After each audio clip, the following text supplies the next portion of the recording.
बस खाली बैठे रहिएगा तो अच्छा लगेगा, जाइएगा नहीं खाली। मांगे नहीं। आज बिहार विनियोग संख्या 2 विधेयक 2025 को स्वीकृति के लिए अध्यक्ष महोदय लगभग 10 माननीय सदस्यों ने अपने विचार रखे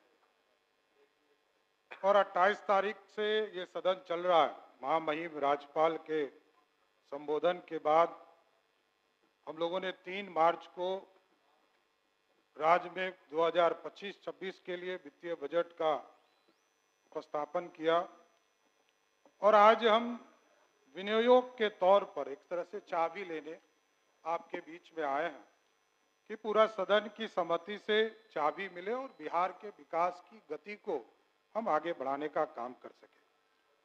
आज बिहार में,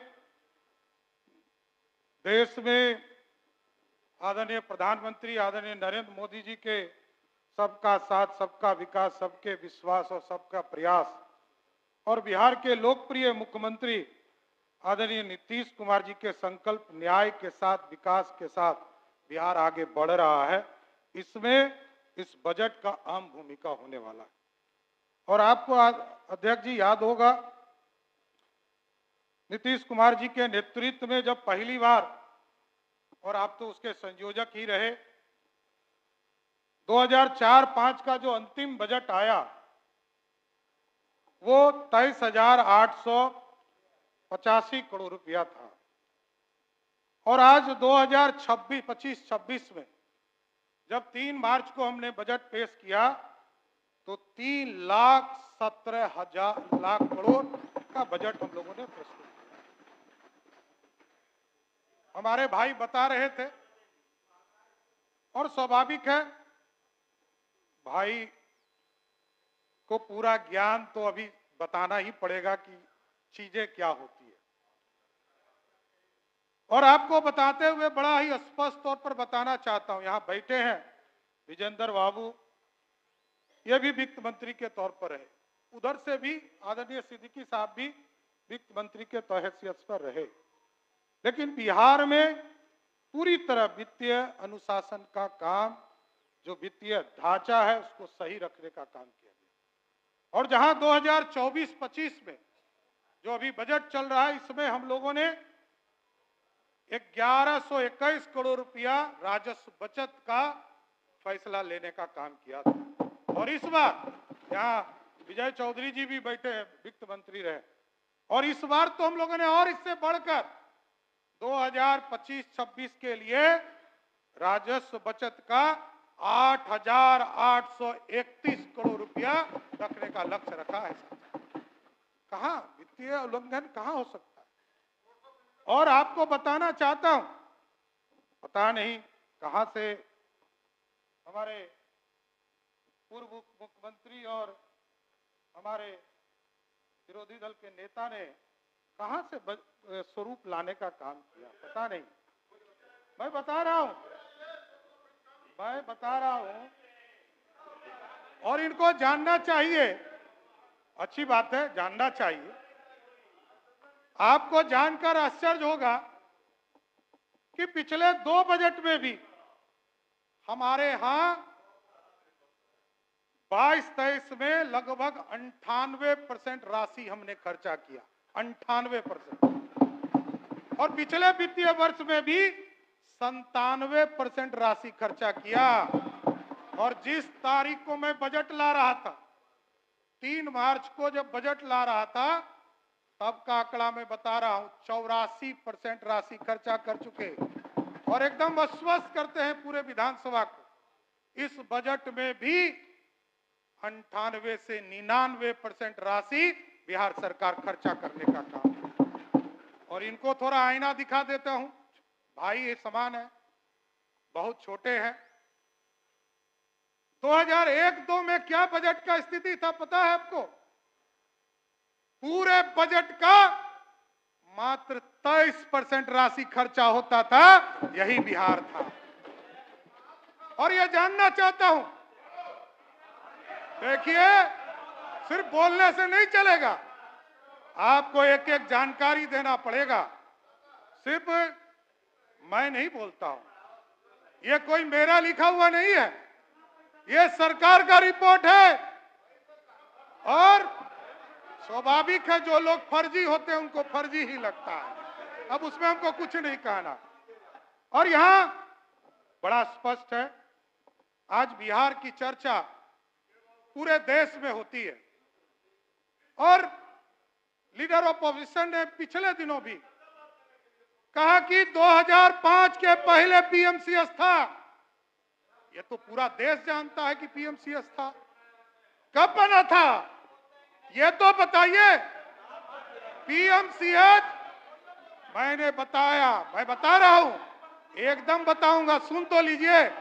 मैंने भी अस्थिर होकर आपकी बातों को सुना है।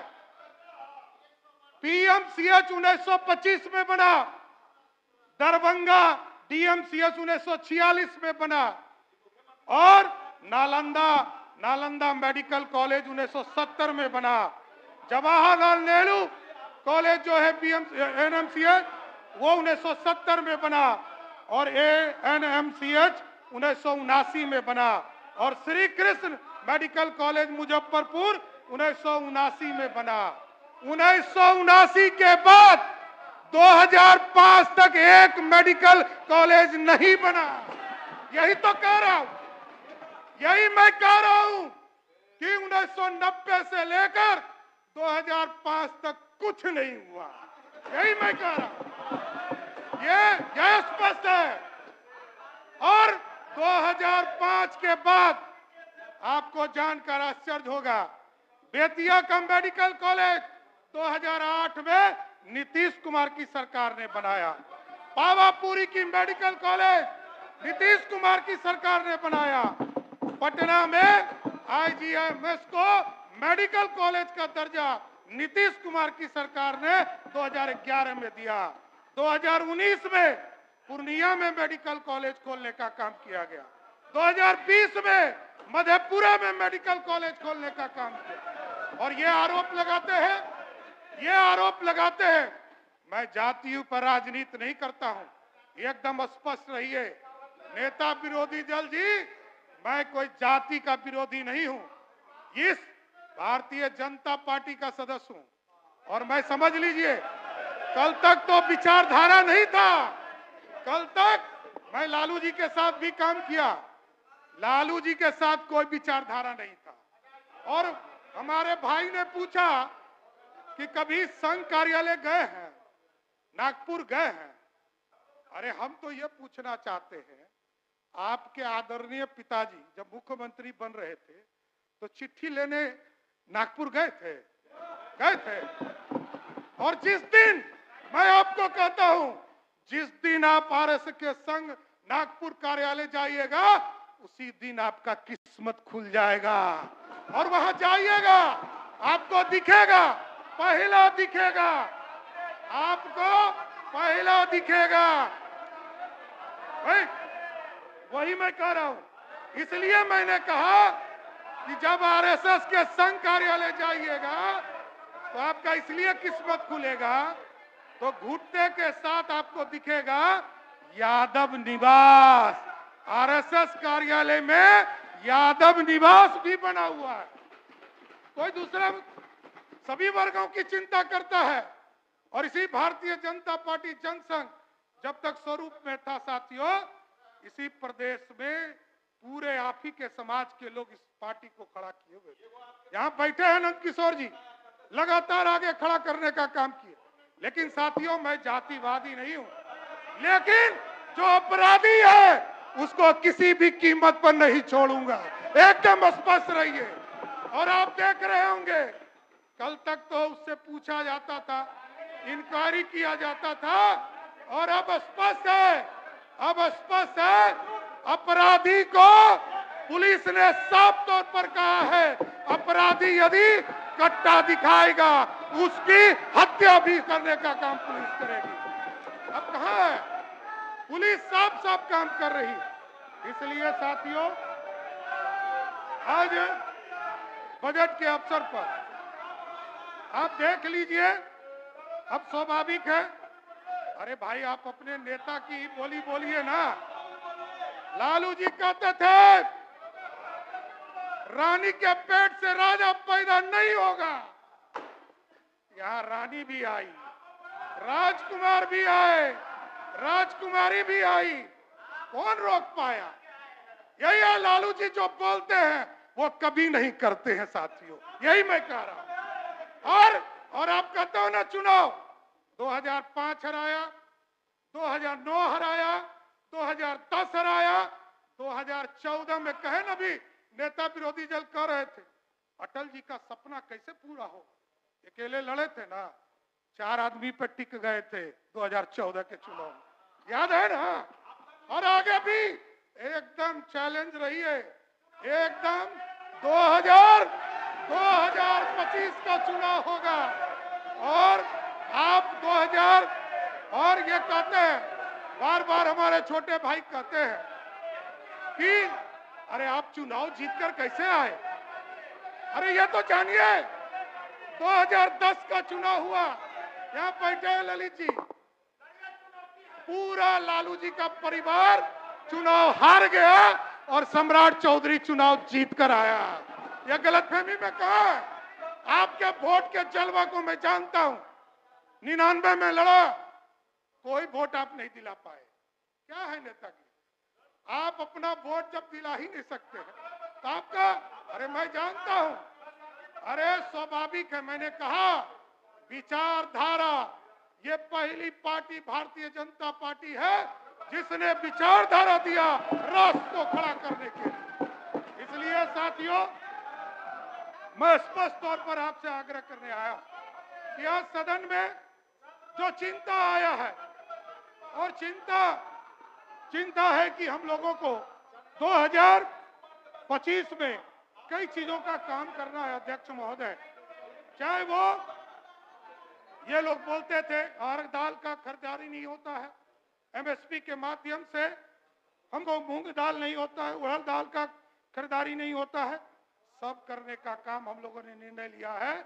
इस साल से किसी कोऑपरेटिव डिपार्टमेंट के माध्यम से और कृषि विभाग के सहयोग से एनसीसीएफ और नेफेड के माध्यम से एमएसपी के आधार पर हम अरहर दाल, मूंग दाल और उड़द का भी दाल खरीदने का काम करेंगे। और अभी साथियों सब लोग चिंता कर रहे थे, कई साथियों को मैं देख रहा कह रहे थे कि हमारे यहाँ डिग्री कॉलेज नहीं। डिग्री कॉलेज भी आदरणीय मुख्यमंत्री जी ने 14 भी स्वीकृत किया है और अभी निर्णय लिया गया कि सभी लोगों की चिंता थी कि डिग्री कॉलेज खुलना चाहिए। इस बार हम लोग ने तय किया है कि हम 350 डिग्री कॉलेज पूरे बिहार में खोलने का काम करेंगे, यह स्पष्ट तौर पर और स्वाभाविक है। और अभी चिंता कर रहे हैं कि नौकरी। अरे हम लोगों ने तो 7 निश्चय पार्ट 2 में जहां 1990 से लेकर 2005 तक इस प्रदेश में 94,000 लोगों को सरकारी नौकरी मिली। आदरणीय नीतीश कुमार जी के नेतृत्व में 2005 से लेकर 2020 तक 7.5 लाख लोगों को नौकरी दिया गया। और अब निश्चय पार्ट 2 में अब देखिए इन लोगों का 2 चीज है। ये लोग कहते हैं कि तेजस्वी जी उप मुख्यमंत्री थे,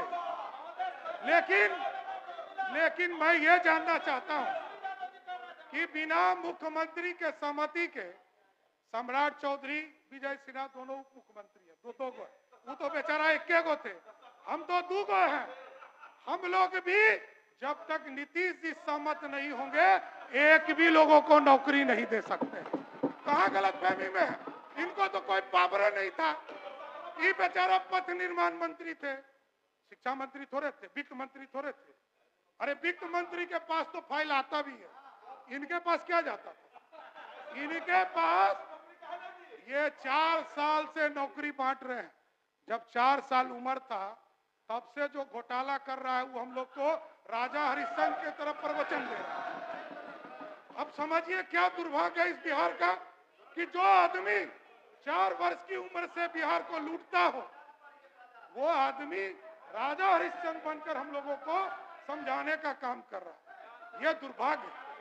और कोई किसी संस्कृति का भी विरोध नहीं करता। हमने ये कहा है 1990 से लेकर 2005 तक लालू जी सिर्फ नाच देखते रह गए, बिहार का विकास अधूरे ही रह गया। ये बात था। और सोचिए, देखिए, मैं तो राजनीति में आया। मैं जब राजनीति में आया क्या करें? तो लालू जी के अत्याचार से आया, कोई ऐसे नहीं आया। और लालू साहब से गांधी मैदान में माफी भी मंगवाया हूं, ये जानकर आपको आश्चर्य होगा। ऐसे नहीं आया हूं, ये गलतफहमी में मत रहिएगा। और उस समय की सरकार को माफी मांगना पड़ा और 25,000 रुपया, हमारा 2.5 लाख रुपया मेरे परिवार को देना पड़ा। ये है सरकार आपकी। आपकी सरकार को झुकना पड़ा ह्यूमन राइट्स कमीशन में, और ह्यूमन राइट्स कमीशन ने दंडित किया बिहार की सरकार को। तब झुकाने का काम लालू प्रसाद को तब भी किया था और आगे भी करूंगा। और जितना आप लड़िएगा, हमसे जितना लड़िएगा उतना हारिएगा, कंफर्म रहिए। अभी तो 8 गो उम्मीदवार दिए थे ना जी, क्या हल किया बिहार की जनता? 40 में 31 साफ कर दिया ना। जनता जानती है। अरे गलतफहमी में है बाबू। अरे जब पूरा परिवार हार गया तब जीत के आता हूँ। गलतफहमी में आप हैं। अरे जब आपका पूरा परिवार हार गया तब भी जीत कर आया हूँ। सुनिए, नहीं हो, ये पूरा जांच चल रहा है। देखिए, स्पष्ट है कि आज पूरे प्रदेश में आप बोले तो मैंने रोका नहीं आपको। लगातार सब्जी उत्पादन केंद्र खोलने का काम कर रहे हैं और आज पूरी तरह बैठ जाइए ना। बिहार के विकास के लिए मंडप 1 घंटा बोलने के बाद भी इनको सहन नहीं है। देखिए, हम लोगों ने राज्य में प्रत्येक पंचायत में गरीब कन्या विवाह हेतु, ये तो कन्या विवाह मंडप का पूरी तरह व्यवस्था करने का काम किया। इसी तरह अध्यक्ष महोदय, वेंडिंग जोन पूरी तरह, वेंडिंग जोन में पूरी व्यवस्था खड़ा किया गया। सम्राट चौधरी जी ने हम पे आरोप लगाया कि हम 4 साल की उम्र में हम घोटाला कर रहे थे। आप बोले भाई, और आप संक्षेप में बोलिए ना, सरकार के जवाब। 4 साल की उम्र से हम घोटाला कर रहे हैं। उम्र मेरा 36 साल हो गया। 32 साल तक आप लोग कार्रवाई क्यों नहीं की? बैठिए, माननीय मंत्री, माननीय मित्र। और देखिए, ये लोग सिर्फ विक्टिम कार्ड खेलते हैं। अध्यक्ष महोदय, जवाब नहीं। लालू जी का परिवार सिर्फ विक्टिम कार्ड खेलता है। अब देखिए, इनका भी अनोखा खेल है। 1996 चलिए, 1996 में किसकी सरकार थी? देवगौड़ा जी देश के प्रधानमंत्री थे और पहली बार चार्जशीट हुआ लालू प्रसाद जी के। 1996 में चार्जशीट हुआ, जनता दल की सरकार थी। और 1997 में जब जनता दल और राष्ट्रीय जनता दल यूनाइटेड अलग हुआ, तब भी देश में जब लालू जी जेल जा रहे थे, तब भी जनता दल की ही सरकार थी। तो फंसाने वाला कौन? फंसाने वाला कौन? फंसाने वाला कौन? अरे लोकतंत्र है। लोकतंत्र में तेजस्वी जी, ये लोकतंत्र है। और लोकतंत्र में आरोप लगाया जा सकता है। लोकतंत्र में आरोप लगाया जा सकता है, लेकिन लोकतंत्र में प्रूफ करने का काम सीबीआई ने किया। और सीबीआई उस समय की तत्कालीन सरकार के पास, जब देवगौड़ा जी और इंद्र कुमार गुजराल जी, ये लोग कहते हैं, अरे भैया आप सोचिए, बिहार में आज से सरकार चल रही है, कितने लोगों पे कार्रवाई हुआ, लेकिन इन लोगों की चिंता है सिर्फ विक्टिम कार्ड कि हमको बीजेपी के लोगों ने फंसा। अरे बीजेपी है क्या? ना 3 में ना 13 में।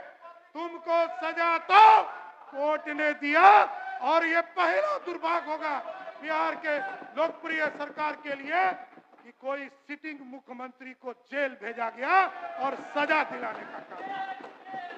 अब विरोधी का काम है अपने मुद्दों को उठाना, आपने उठाया, मेरा काम है जवाब देना। और यदि आप संतुष्ट नहीं है तो न्यायालय जाएंगे, हम पे कार्रवाई करा सकते हैं, हम कहां रोक रहे हैं। हम यदि गलत बोलते हैं तो हम पे कार्रवाई कराएंगे, लेकिन आप सोचिए न्यायालय ऐसे किसी को सजा नहीं करता है।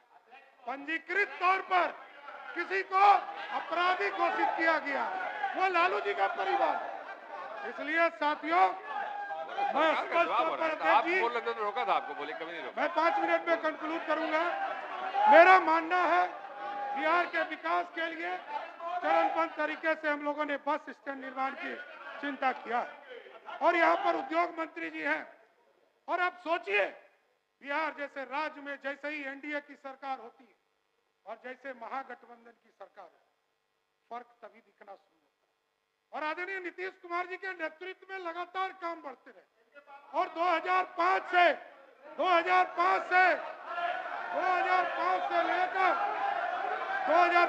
लेकर 2020 तक लगातार नीतीश कुमार के नेतृत्व में काम चल रहा है। बैठिए, औद्योगिक विकास का काम, बैठिए आप लोग, बैठिए, पूरी तरह अरे बैठो, ईंधन के ऊपर बढ़िया उपयोग का प्रोत्साहन करके किसानों की आय को रिकॉर्ड हो रहा है वृद्धि क्या? करने के लिए बैठिए, बोलने दीजिए। प्रसरण को आगे बढ़ाने का काम किया जा रहा है। प्रमुख फार्मास्यूटिकल कंपनियों को एक पूरा एक नीति बनाकर आगे बढ़ाने का काम किया जा रहा है। उद्योग के क्षेत्र में अध्यक्ष जी लगातार सेंटर ऑफ एक्सीलेंस के रूप में एक पूरा जीर्णोद्धार का काम शुरू किया गया। गुड़ के लिए सेंटर ऑफ एक्सीलेंस पूसा में स्थापित करने का काम किया जा रहा है। उसी तरह हैदराबाद में, बेंगलोर में, मुंबई में, दिल्ली में, एनसीआर में, गुवाहाटी में, माइग्रेशन में, सूरत में, लुधियाना में, कोयम्बटूर और चेन्नई में migration council of registration centre खोलने का काम किया जा रहा है। और हम जानते हैं साथियों, अध्यक्ष महोदय, आप जानिए कि लगातार नीतीश कुमार जी के नेतृत्व में छात्रवृत्ति बढ़ाने का काम किया और जिस तरह पहले आप जानते हैं कि छात्रवृत्ति बहुत कम था, आज अल्पसंख्यक से सहित लेकर सभी, चाहे एससी वर्ग के हो, एसटी वर्ग के लोग हो, ओबीसी वर्ग के लोग हो, उसकी छात्रवृत्ति को बढ़ाने का काम किया जाए। मेडिकल कॉलेज के सेक्टर में आप जैसा कि जानते हैं मेडिकल कॉलेज का सेक्टर बढ़ाया गया।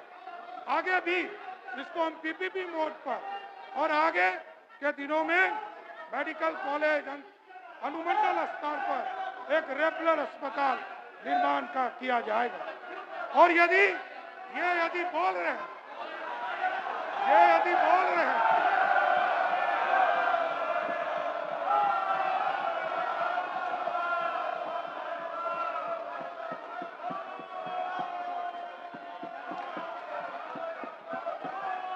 मैंने तो पहले ही कहा था अध्यक्ष जी,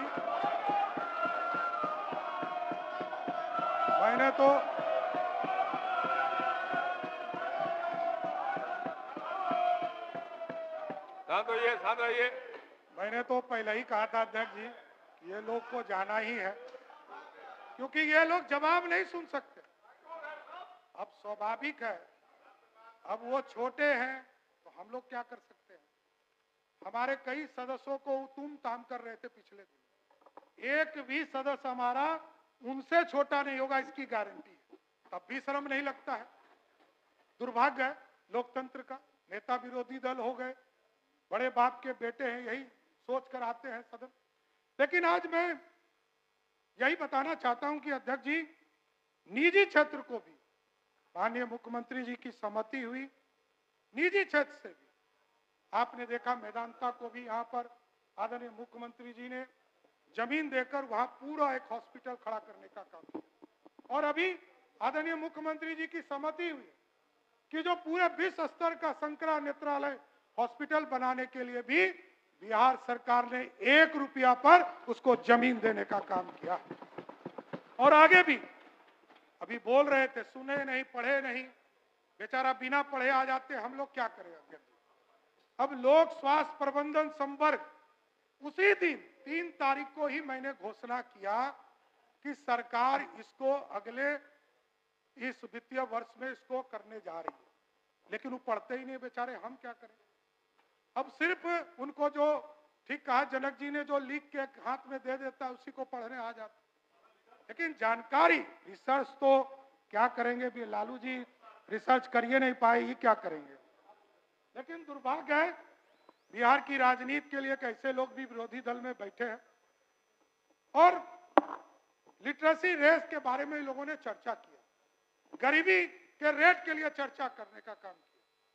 और अब सोचिए यदि विकास नीतीश कुमार जी के नेतृत्व में नहीं हुआ तो जो बिहार खटारा था, जो वो बोलते हैं, जिसको उनके पिताजी और माताजी ने खटारा बनाया था, उस बिहार को नीतीश कुमार जी ने 19 साल में जो 54% गरीब थे उसको 33% मतलब 21% गरीबी घटाने का माननीय मुख्यमंत्री जी, हो जाएगा। सदन की सहमति से खत्म कर देते हैं। सरकार के उत्तर तक सदन की अवधि विस्तारित की जाती है। अध्यक्ष महोदय, एकदम स्पष्ट है कि नीतीश कुमार जी के नेतृत्व में लगातार विकास को आगे बढ़ाने का काम किया जा रहा है और बजट के आकार की चर्चा इन्होंने किया। इनको पता ही नहीं, बजट में किताब में हम लोगों ने स्पष्ट तौर पर बताया भी है कि देखिए रेवेन्यू, केंद्र सरकार से हमें रेवेन्यू लगभग 1,38,000 करोड़ रुपया अगले वित्तीय वर्ष में हमको मिलने जा रहा है। उसी तरह केंद्र प्रायोजित योजना में लगभग 45,000 करोड़ रुपया हमें प्राप्त होने जा रहा है। केंद्रीय वित्त आयोग के माध्यम से हमें ग्रांट के तौर पर लगभग 9,204 करोड़ रुपया, मतलब सिर्फ भारत सरकार के सहयोग के तौर पर 1,93,079 करोड़ रुपया सिर्फ भारत सरकार सहयोग करने जा रही है, जो मेरा हिस्सा है। और आदरणीय नीतीश कुमार जी के नेतृत्व में लगातार जो बिहार, मैं कहता हूं कि 24,000 करोड़ का भी बजट नहीं था, वहां पर आदरणीय मुख्यमंत्री नीतीश कुमार के नेतृत्व में अपना संसाधन लगभग 68,000 करोड़ रुपया हम लोगों ने बढ़ाने का काम किया और आगे भी इसको बढ़ाने का, जनरेट करने का काम उद्योग के क्षेत्र में आदरणीय मंत्री हमारे काम कर रहे हैं, पूरी सरकार नीतीश कुमार जी के नेतृत्व में काम कर रहे हैं और 1,80,000 करोड़ रुपया का एक पूरा हम लोगों के साथ MOU साइन किया है और लगभग 70,000 करोड़ को भी हमने सहमति भी देने का काम किया है। लेकिन इन लोगों को विकास दिखेगा नहीं और दिखना भी नहीं चाहिए। इन लोगों को विकास दिख गया तो बिहार को लूट लेगा अध्यक्ष जी, ये भी बचा के रखना पड़ेगा और इसका बचाने का भी काम बिहार की जनता और इस सत्ता पक्ष के लोगों को करना पड़ेगा, क्योंकि उनका क्वालिफिकेशन वही है। एक तरफ कुशासन है और दूसरे तरफ सुशासन है।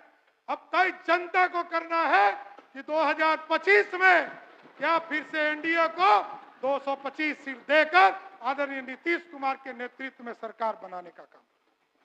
इसलिए ये लोग कहते हैं कर्ज, भारत सरकार हमें पूरे बिहार के विकास के इंफ्रास्ट्रक्चर के, चाहे वो नाबार्ड का योजना हो या भारत सरकार के द्वारा जो विदाउट इंटरेस्ट लोन दिए जाते हैं, उसको भी लोग काउंट कर रहे हैं।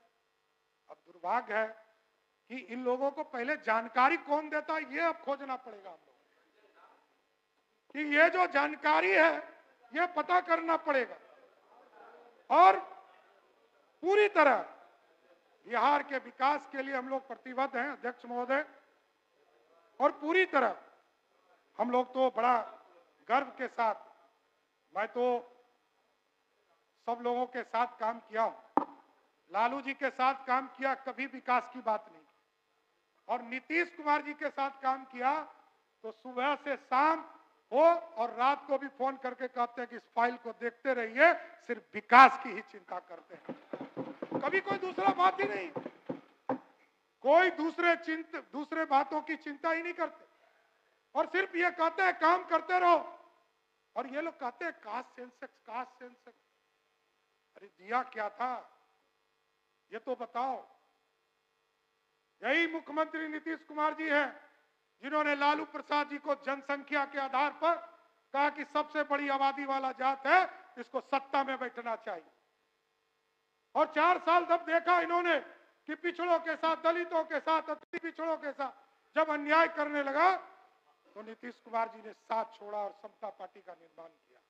और आज भी नीतीश कुमार जी के नेतृत्व में लगातार काम बढ़ते जा रहे हैं। और आप सोचिए 2005 में इनकी सरकार बनती है, उसके पहले कोई आरक्षण दिया था क्या? चाहे लालू जी का राज हो, राबड़ी जी का राज हो, पंचायती राज का चुनाव होता था, नगर निकाय का चुनाव होता था, 1% न दलितों को आरक्षण, न अति पिछड़ों को आरक्षण, किसी वर्ग को आरक्षण। लेकिन जैसे ही नीतीश कुमार जी बिहार के मुख्यमंत्री बने 50% महिलाओं को आरक्षण दिया और एससी और एसटी वर्ग को आरक्षण दिया, अति पिछड़ा समाज को आरक्षण दिया। और मैं आज गर्व से कह सकता हूं सरकारी नौकरी में तो 35% का आरक्षण दिया ही।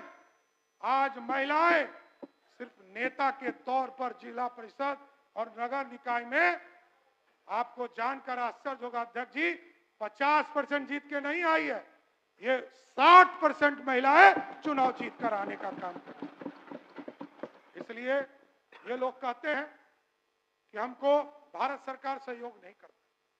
यहां बैठे हैं आदरणीय नीतीश कुमार जी, और जब एनडीए की सरकार बनी थी 1998 में, तब से लेकर 2004 तक ये माननीय मंत्री के तौर पर भारत सरकार में काम किया।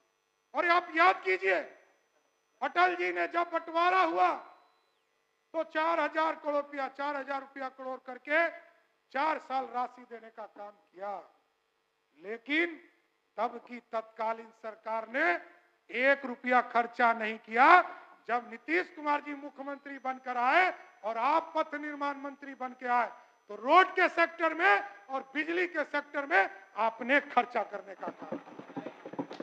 भाई पैसा खर्चा कर नहीं सकते हो, कौन करेगा? मैकेनिज्म तुम्हारे पास, मुख्यमंत्री तुम, कौन करेगा? अपने माता का, पिता का पाप छुपा नहीं पाओगे, यह स्पष्ट बोलता हूं। और आपके पिताजी ने ही कहा है रानी के पेट से राजा पैदा नहीं होगा, तो ये लोकतंत्र है, यहां कभी राजा पैदा नहीं होगा सच। इसलिए अब पैकेज के तौर पर मैं बताना चाहता हूं अध्यक्ष जी, 2015 में आदरणीय नरेंद्र मोदी की सरकार ने लगभग 1,25,000 करोड़ रुपया बिहार को पैकेज के तौर पर दिया। और तब आपने देखा है, और 2024 में अभी पिछले वित्तीय वर्ष में कई हमारे ग्रीनफील्ड एक्सप्रेसवे बनाने के लिए 4 ग्रीनफील्ड एक्सप्रेसवे बनाने का निर्णय भारत की सरकार ने लिया, कई एयरपोर्ट बनाने का निर्णय लिया है, कई कॉलेज, मेडिकल कॉलेज के लिए हम लोगों को सहयोग करने का काम किया है। और जिस तरह मुख्यमंत्री जी आदरणीय नीतीश कुमार के नेतृत्व में और देश के यशस्वी प्रधानमंत्री नरेंद्र मोदी के नेतृत्व में नालंदा का गौरवशाली इतिहास लौटा, मोदी जी ने कहा है विक्रमशिला को भी पूरी तरह स्थापित करने का काम किया और लगातार पैकेज के तौर पर बिहार को स्थापित करने का काम किया जाए। इसलिए अध्यक्ष जी मैं ये जरूर आग्रह करूंगा कि हमारा जो विनियोग बजट है इसको स्वीकृत, सभी सदस्यों से आग्रह करूंगा आपके माध्यम से इसकी स्वीकृति देने का काम करें और आदरणीय नीतीश कुमार के नेतृत्व में आगे भी बिहार, और ये बार बार कहते हैं कि मैं 36 वर्ष का हूं, ये 74 वर्ष के हैं। मैंने उस दिन भी कहा था कि आपके पिताजी ने खटारा बिहार बनाया है, नीतीश कुमार जी ने आज मर्सिडीज चलने वाला बिहार बनाने का काम किया है। बहुत बहुत धन्यवाद। माननीय सदस्यगण, अब सरकार का उत्तर समाप्त हुआ। प्रश्न यह है कि बिहार विनियोग संख्या 2 विधेयक 2025 स्वीकृत हो। जो इस प्रस्ताव के पक्ष में है वे हाँ कहें, जो इस प्रस्ताव के विपक्ष में है वे ना कहें। मैं समझता हूं कि पक्ष बहुमत है, पक्ष